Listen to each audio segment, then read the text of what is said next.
Internet online www.flashkhabar.net विश्वभर प्रसारण भइरहेको अनलाइन खबरमा म स्मिता अधिकारीको नमस्कार।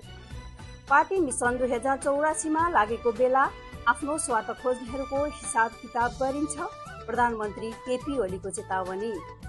पूर्व राष्ट्रपति विद्यादेवी भण्डारी पुनः राजनीतिमा प्रवेश।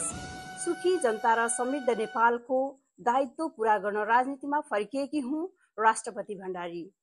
रासपा सभापति रवि लामिछाने बारे डाक्टर बाबुराम भट्टराईले भने, देखिने गरी प्रतिशोधको गन्ध आयो। किराना तथा प्लास्टिक व्यवसायी संघ बैरोहाको प्रथम वार्षिक साधारण सभा तथा अधिवेशन सम्पन्न।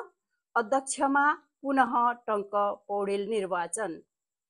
कञ्चनपुरका राउटेका मुखिया सहित रासपा सभापति लामिछाने विरुद्धको राजनैतिक प्रतिशोधको विरोधमा चलाएको हस्ताक्षर अभियानमा शारीरिक बुटवल उपमहानगरपालिका श्रम तथा रोजगार प्रवर्धन शाखाको आयोजनामा असार 18 गतेदेखि रोजगार मेला 2082 हुने।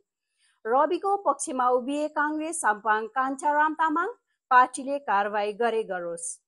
नेकपा एमाले एक हौं, टुक्राउने सपना नदेखे हुन्छ, अध्यक्ष ओली। प्रधानमन्त्री केपी शर्मा ओली श्रीमती राधिका शाक्य सहित स्पेन प्रस्थान। जेलमा बस्दा पनि ठग्न छाडेनन्, हस्ताक्षरको बहानामा चन्दा माग्नु ठगी हो, एमाले नेता रामहरि खतिवडा। धन्यवाद। विस्तृत समाचारको अपडेटका लागि हाम्रो पेज flashkhabar.net वा टिभी हेर्नु नभुल्नुहोला। नमस्कार, धन्यवाद।